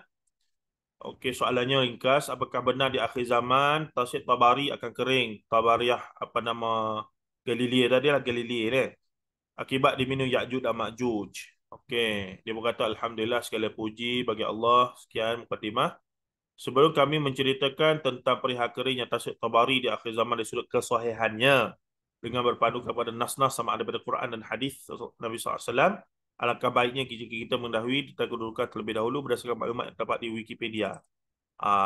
Kurang bagus ni dia ambil Wikipedia ni. Sepatutnya dia ambil online, tapi yang lebih authority lah. Contohnya ambil daripada website apa nama Jabatan Geologi Iraq ke, itu Lebih mantap lah ya. Baik. Ala kullin kalaulah kata maklumat ni tepat tak ada masalah lah. Tapi kena cross reference juga pada saya. Dia kata Laut Galilei juga tasik Genesaret, tasik Kinerat, Laut Tiberias. Dan Laut Tiberias ni bahasa Ibrani bla bla bla. Bahiratu Tabariyah. Bahirah. Bapa Bahirah bukan Bahrun. Bahirah. Tabariyah. Tamarbut Tahan. Terletak berdekatan dengan Bukit Golan. Bukit Golan ni kata tempat berkumpul ni lah. Ia merupakan tasik air tawar terbesar di Timur Tengah yang memiliki ukur lilit bla bla bla bla. Boleh baca sendirilah. Ya. Sebelah tahu mati bla bla bla tadi tak apa. Okey. Ni kita tengok riwayat hadis ya. Berdasarkan soalan di atas, kami akan menyatakan sebahagian teks hadis yang bercerita perihal tentang tersebut diriwayatkan oleh Imam Muslim dalam hadis yang panjang. Riwayatnya daripada An-Nawas bin Sam'an radhiyallahu anhu bahawa Nabi SAW bersabda, wa yab'atsu Allahu Ya'juj wa Ma'juj wa hum min kulli hadabin yansiluna fayamurru awailuhum ala bahairati Tabariyah fayashrabuna ma fiha. Jelas ni hadis ni. Kak Lina. Wa yamurru akhiruhu fayaqul laqad kana bihadhihi marratan ma'ud. Baik, maksudnya Allah SWT akan mengutuskan Ya'juj dan Ma'juj dan mereka akan datang dari segala penjuru dengan begitu cepat keluar daripada tempat mereka ditahan sekarang ni dalam celahan bukit mana tak tahulah yang Zulkarnain telah bantu satu kaum untuk kurung mereka dengan tembok besi yang besar ya. Mereka akan melalui tasik Tabari dan akan meminum apa yang ada di dalamnya sehingga kering. Sehingga kan yang terakhir daripada kalangan mereka berkata, tadi ada air di tasik ini. Itu dia. Kemudian katanya Imam Mula Al-Qari ketika mensyarahkan hadis mengatakan bahawa Ya'juj dan Ma'juj akan meminum air daripada tasik Tabari ini, sehingga yang terakhir atas salah seorang mereka akan berkata bahawa dahulunya tasik atau tempat ini mempunyai air yang banyak. Mirqatul Fawatih, Mirqatul Mafatih. Di samping itu juga Imam Qurtubi ada menyebutkan dalam kitabnya bahawa Ya'juj dan Ma'juj ini akan minum air daripada tasik Tabari. Justru di dalam hadis jelas menyatakan bahawa air tasik Tabari akan kering akibat diminum oleh Ya'juj dan Ma'juj apabila mereka muncul di akhir zaman nanti, dan ini juga menunjukkan bilangan Ya'juj dan Ma'juj begitu ramai disebabkan Al-Quran dan Nabi SAW mengatakan bahawa mereka iaitu Ya'juj dan Ma'juj akan keluar dengan meluru turun dari tiap-tiap tempat yang tinggi. Firman Allah Ta'ala surah Anbiya 96, hatta idza futihat Ya'juj wa Ma'juj wa hum min kulli hadabin yansilun. Maksudnya demikianlah keadaan mereka sehingga apabila terbuka tembok yang menyekat. Tembok yang menyekat. Ingat cerita Zulkarnain tadi Ya'juj dan Ma'juj mereka akan meluru turun dari tempat-tempat yang tinggi. Tidak secara khusus Bukit Golan, melainkan tahulah ada riwayat lain, tapi daripada tempat tinggi gunung lah. Gunung ada berbukit Baik, penutupnya kesimpulannya hadis yang menyatakan berkaitan tasik Tabari akan kering adalah hadis sahih kerana ia diriwayatkan oleh Imam Muslim dalam sahihnya. Di samping itu peristiwa itu akan berlaku di akhir zaman apabila munculnya Ya'juj dan Ma'juj yang mana keluarnya mereka itu termasuk dalam tanda-tanda besar kiamat. Akhirnya semoga Allah Ta'ala memelihara kita. Okey, selesai. Jadi apa yang dinyatakan oleh Kak Lina tadi terbukti adalah sahih dan ada hadisnya riwayat Muslim bahawa kelak bila Ya'juj Ma'juj keluar mereka akan lalu tasik Tabariyah dan akan minum sehingga kering. Ayat tersebut menunjukkan secara umumnya menunjukkan ramainya mereka itu sehingga minum air sampai habis. Satu tasik itu habis. Maksudnya ramai sangatlah. Ramai sangat. Wallahu a'lam. Okay, terima kasih Kak Lina berkongsi maklumat yang penting. Saya pun tambah maklumat sikit. Okay. Tadi kita bincang apa atas lagi tu Kak Vini? Satu lagi link yang Kak Vini bagi tu. Sama je Ustaz, tapi tu ada yang panjang, hadis yang panjang. Oh, ni. Ni lain ni, doa yang tentang sakit tadi tu. Okey. Okay.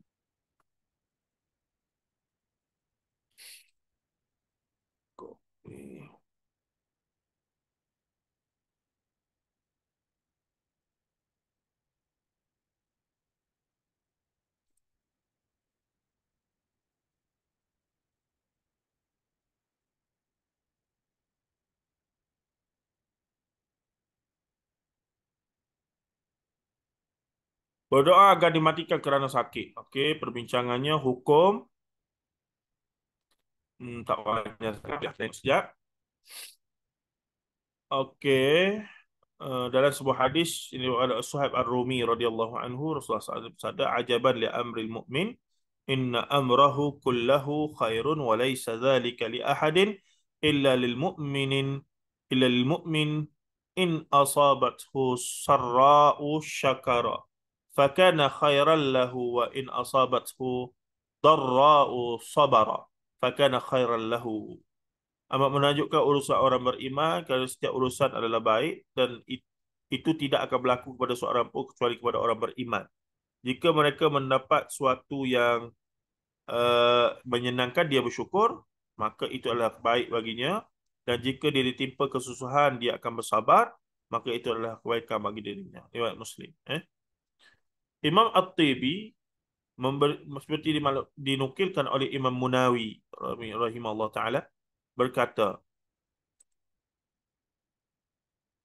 hujan lemak sangat tak dengar benda Kak Saripah. Orang lain dengar ke? Lebat rumah Kak Saripah, lebat kot. Kena dekatkan telinga Kak Saripah. Baik, kemudian katanya di sini, saya cuba kuatkan suara ya. Imam Munawi kata keadaan seorang mukmin itu semuanya baik. Perkara ini sikapnya menghadapi benda tu baik. Bila benda tu baik sungguh, dia syukur. Bila benda tak baik pun dia sabar. Maksud begitu. Jadi baik semua lah dia ni. Semua lah.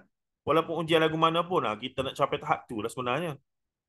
Itu yang perjuangannya sampai mati tu. Itu yang bila orang tanya saya, Ustaz, minta ni lah adik-adik lah, minta nasihat. Ustaz, minta nasihat sikit. Nak kahwin ke lagu mana ni? Maka jawapannya sebagaimana dulu saya dah share, apa dia? Sabar. Boleh faham yang tu, selesai masalah. Banyak boleh selesai masalah. Tak boleh faham yang tu, masalah kecil pun jadi besar. Maka dia kata sini, semuanya baik. Perkara ini hanya didapati seorang mukmin. Ia tidak ditemui pada orang kafir maupun munafik yang akan komplain, tak puas hati, tak kena gitu. Keajaibannya adalah ketika dia diberi kesenangan dalam bentuk kesihatan, keselamatan harta dan kedudukan, kemudian dia bersyukur kepada Allah atas kurnia tersebut. Maka dia akan dicatat sebagai orang bersyukur. Ketika dia ditimpa musibah, kemudian dia bersabar, maka dia akan dicatat sebagai orang-orang bersabar. Dia Faidul Qadir. Menarik. Menjawab soalan yang dikemukakan, makruh bagi seseorang berdoa. Sebab tu saya kata tadi, saya tak berani kata haram tu. Kalau ikut sini dia kata makruh bagi seseorang berdoa agar dimatikan kerana tidak mahu menanggung sakit yang dihadapinya. Rasulullah SAW bersabda, la yatamannayanna ahadukumul mauta lidurrin nazala bihi. Janganlah seseorang daripada kamu menginginkan dan bercita-cita untuk mati disebabkan kemudaratan yang menimpannya. Jadi janganlah di sini difahami bukan haram tapi makruh. Tapi makruh pun rasanya makruh tahrim, makruh yang dekat dengan haram. Dia bukan makruh tanzih macam biasa. Makruh tanzih ni makruh yang ringan, Makruh tahrim, makruh yang dekat dengan haram. Begitu. La di sini tidaklah difahami oleh para ulama fiqh sebagai haram mutlak, tapi lebih kepada makruh. Dibenci yakni. Riwayat Muslim dari 1990. Dalam hadis yang lain Rasulullah SAW bersabda, la yatamanna ahadukumul mauta wa la yad'u bihi min qabli an ya'tiyahu innahu idza mata ahadukum in qata'a amaluhu illa wa innahu la yazidul mu'mina umruhu illa khaira. Janganlah salah seorang di antara kamu mengharapkan kematian. Janganlah meminta kematian sebelum datang waktunya. Apabila salah seorang di antara kamu meninggal, maka terputuslah amalnya. Sesungguhnya tidak bertambah umur seorang mukmin kecuali kebaikan. Rawahu Muslim 6995. Okey. Manakala dalam lafaz menurut Al-Bukhari, hadis berbunyi, la yatamanna ahadukumul mauta imma muhsinan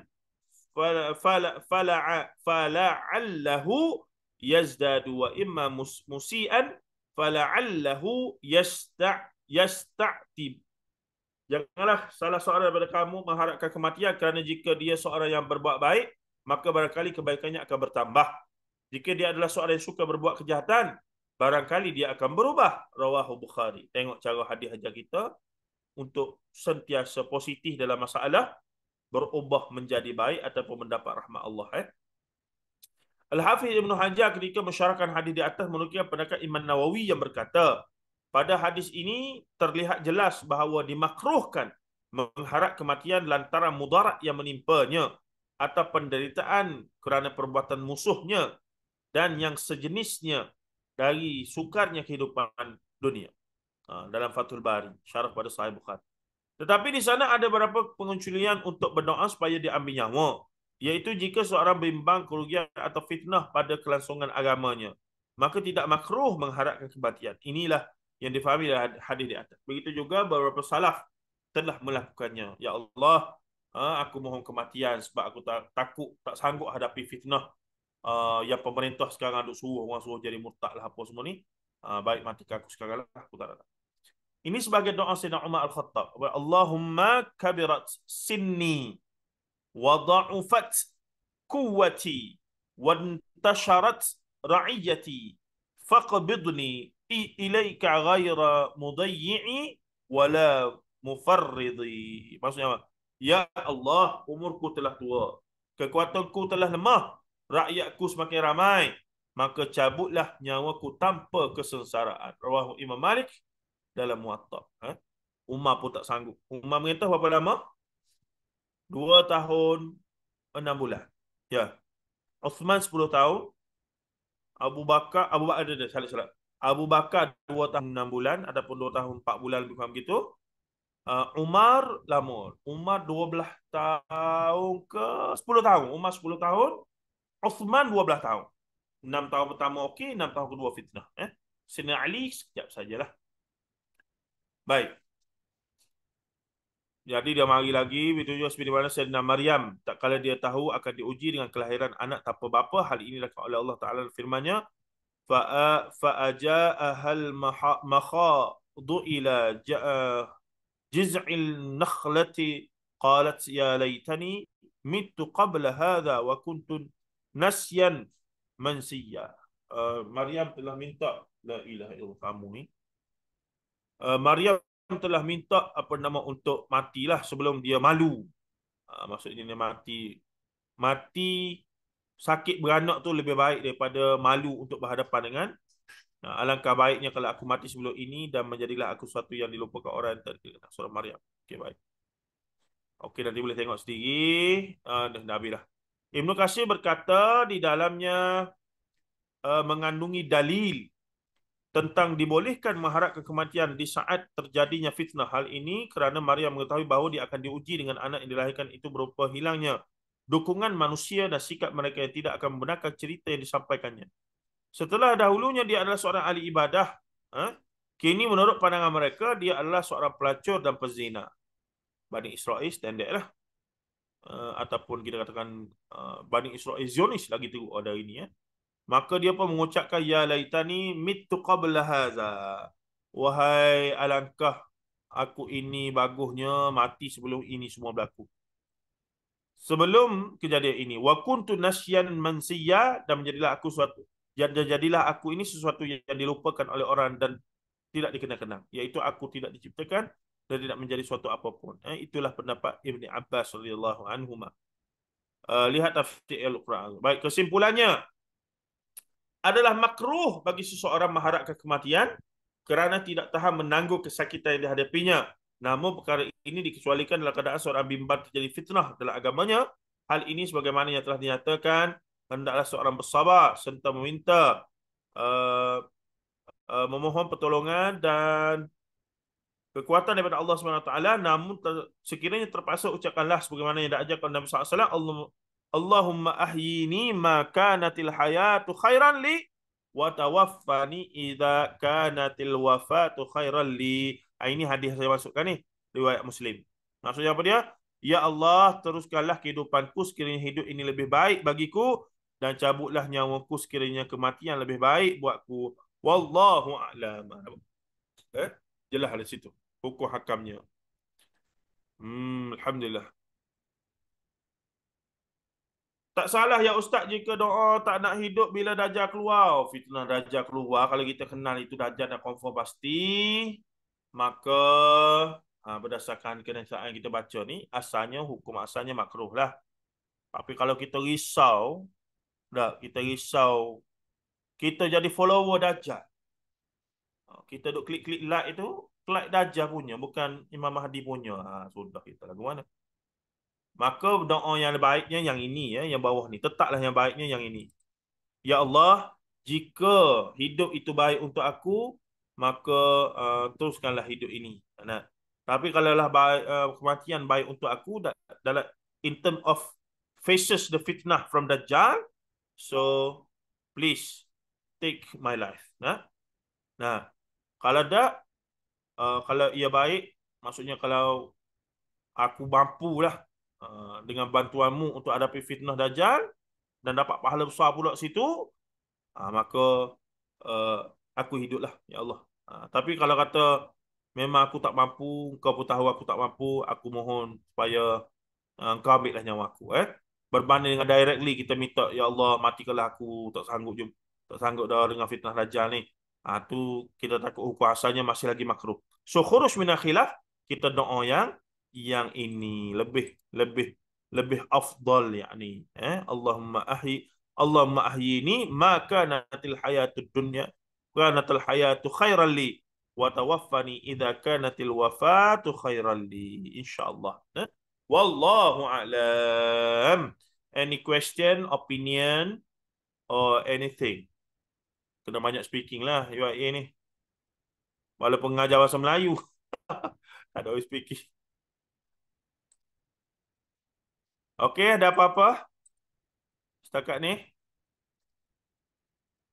Dalam chat pun tak salah. Okey, dah komen. Kalau kita perasan negara bukan Islam ni kebanyakannya tak ada sumber asli macam emas, minyak. Itulah memang terbukti pun. Walaupun ada, mereka tak banyak macam negara-negara yang umat Islam lah. Contohnya Amerika ke apa semua ada je minyak mereka kan dulu. Tapi minyak mereka ni bukan di laut. Di mana? Tengah pada pasir. Itu dia pergi bunuh pula ni. Apa nama Red Indian apa semua tu pula. Ya. Nah. Okey. Masa tu banyak goyah dahsyat. Kita takut kalau masa tu iman kita pula goyah. Ya kak. Memang itulah sebab tu saya pelik. Kenapa ada orang kita ni seronok sangat nak jumpa dengan Dajjal ni. Dia macam dia sungguh tu duk buat kajian lah, duk konon-kononnya nak bersedia untuk jadi tentera Imam Mahdi. Yang dia tak perasan yang bahawa dia juga na'udzubillah tak mustahil tertipu dan boleh jadi tentera Dajjal. So why not kita mati sekarang saja sebelum Dajjal dengan Mahdi muncul. Mati sekarang dalam konteks husnul khatimah lah. Itu better. Itu lebih baik ya. Daripada tak apa saya nak tunggu juga Dajjal keluar. Tengok-tengok. Tengok-tengok yang Mahdi yang dia ikut tu. Nah ini Mahdi Jawa ni. Mukanya, hidungnya pesek. Kulitnya sawo matang. Dan hadis sahih sebut Mahdi namanya macam Nabi Muhammad, muka dia arak, hidung mancung, dahi luar. Macam Rasulullah lah. Cucu dia kan. Begitu. Ini mari Mahdi belaka. Tak boleh begitu. Wallahu a'lam. Okey, ada lagi tak? Daripada ibu-ibu mesej bawah tu. Itu yang saya maksudkan Ustaz, takut iman kita goyah tak? Ya, Kak Noran. Kak Umrah tanya, bagaimana Pak Ustaz, ada kawan saya beli tanah terpencil dan buat rumah di sana, katanya dah nak akhir zaman. Ini yang saya ulas tadi dari ni. Saya yakin kawan-kawan Kak Umrah ni boleh tanya dia dengan berhikmah dan berlapik. Dia dapat kesimpulan itu daripada mana? Saya yakin dia akan kata ceramah ustaz sekian-sekian ataupun dia follow kumpulan sekian-sekian. Apa jaminan dia bila dia buat terpencil masuk dalam hutan tu dia tak akan terkena fitnah Dajjal ataupun fitnah akhir zaman? Tidak ada jaminan. Sesiapa pun di akhir zaman yang akan terselamat daripada mana-mana fitnah fitnah apa nama akhir zaman termasuk fitnah Dajjal. Rumah di bandar ke, rumah dalam hutan ke, tak ada. Memang tak ada. Dan Rasulullah tak ajar kita bila mana keluarnya Dajjal apa semua, kamu pergi cari rumah dalam hutan belakang tak. Melainkan yang Rasulullah sebut adalah ketika mana Ya'juj Ma'juj keluar, Imam Mahdi akan bawa orang Islam untuk lari ke dalam hutan. Itu betul. Itu betul. Itu betul. Itu adalah keadaan sebab Ya'juj Ma'juj tu ganas sangat.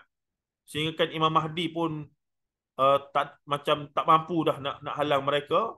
Maka Imam Mahdi memimpin kaum muslimin pergi menyorok dalam hutan dan berdoa pada Allah sehingga doa dimakbulkan dan Ya'juj Ma'juj dihapuskan melalui wabak penyakit dan seumpamanya macam dia follow Habib. Ya, dia mesti ada lah, tak kira lah Habib ke apa ke, dia mesti ada perkumpulan dia dan ada tokeh dia seorang tu.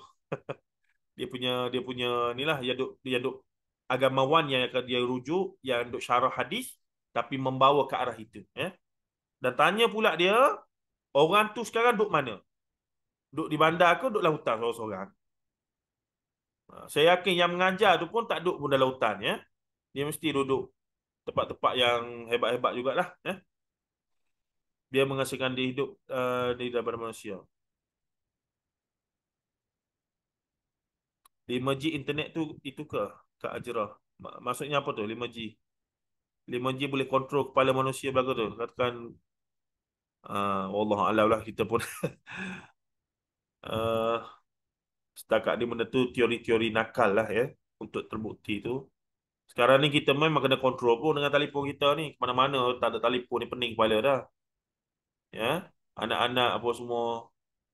Kalau boleh bersabar untuk tidak menatap telefon dalam berapa ketika tu dahsyat lah hari ni Kalau boleh masuk jamban pun nak mandi tu bawa lagi.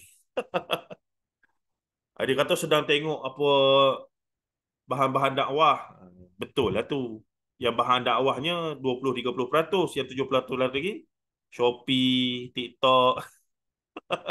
Tapi ceramahnya tengoklah juga. Itu biasalah. Okey, kalau tak ada apa-apa dah, kita stop di sini. InsyaAllah kita akan sambung lagi dengan lajunya. InsyaAllah kita dah 40. Berapa tadi? 41 ya? 41, yakni ada 11 kisah saja lagi. InsyaAllah khatam. Saya ingat dalam kurang 5 pertemuan lagi kita akan khatam insyaAllah InsyaAllah, insyaAllah. Terima kasih semua. Kak Syafini, Kak Syidah dan semua kak-kak yang lain. Terima kasih banyak sekali lagi. Saya terhutang budi sehinggalah saya rasminya menjadi UIA ni. Bagusnya apa dia? Masuk-masuk tu dia bagi profesor tu. Mengarut sungguh. Jawatan dia tu assistant profesor. Kelakar betul. Orang kampung tu kata, oh ni kita dah jadi profesor. Mana profesornya? Syarah biasa saja. Nama dia tu UIA ni dia pakai nama assistant professor. Terjemahan literalnya adalah pembantu profesor. Kelakar ke? Sedangkan universiti lain universiti lain guna pensyarah kanan. Senior lecturer. Dia tak pakai assistant professor. Dia panggil senior lecturer. Okey lah. Ni orang salah faham dah. Oh dah jadi profesor dah baru masuk. Profesor tu gaji 20,000 kak. Ini baru lepas-lepas. Apa nama? Kira bukan apa yang zakat bukan zakat yang cukai ni mudah. Yang duk ambil cukai orang ni. LHDN. LHDN pun baru nak isi borang ni. Tak pernah isi lagi borang dia. Baru nak belajar isi borang. Begitulah keadaannya. Okey, terima kasih Kak Bini. Boleh tutup majlis insya-Allah. Alhamdulillah, jazakumullah khairah Ustaz dan semua sahabat-sahabat yang merancangkan perbincangan petang-petang kita ni. Alhamdulillah. Dan saya rasa kalau tak ada apa-apa lagi, kita tutup majlis dengan kafarah dan salat. Subhanallah bihamdika asyhadu an la ilaha illa anta astaghfiruka wa atubu ilaika wa natubu ilaika. Wal 'asri innal insana fi khusr illa alladhina amanu wa 'amilus salihat wa tawassaw bil haqqi wa tawassaw bis sabr. Jazakumullah khairan. Wa sallallahu alaihi wasallam Muhammad wa ala alihi wa sahbihi ajma'in. Walhamdulillah rabbil alamin. Assalamualaikum warahmatullahi taala wabarakatuh. Waalaikumsalam warahmatullahi Waalaikumsalam wabarakatuh. warahmatullahi wabarakatuh. Terima kasih Aku puji Ustaz. seorang. Terima kasih semua. Mak rakyat Assalamualaikum. happy aja. Terima kasih Ustaz. Sama ya. Jumpa lagi. Tuan dulu ya. Terima kasih semua. Ya, sama aja. Terima kasih Tinin, terima kasih semua. So, saya akan kasih sekitar lepas. Assalamualaikum warahmatullahi wabarakatuh.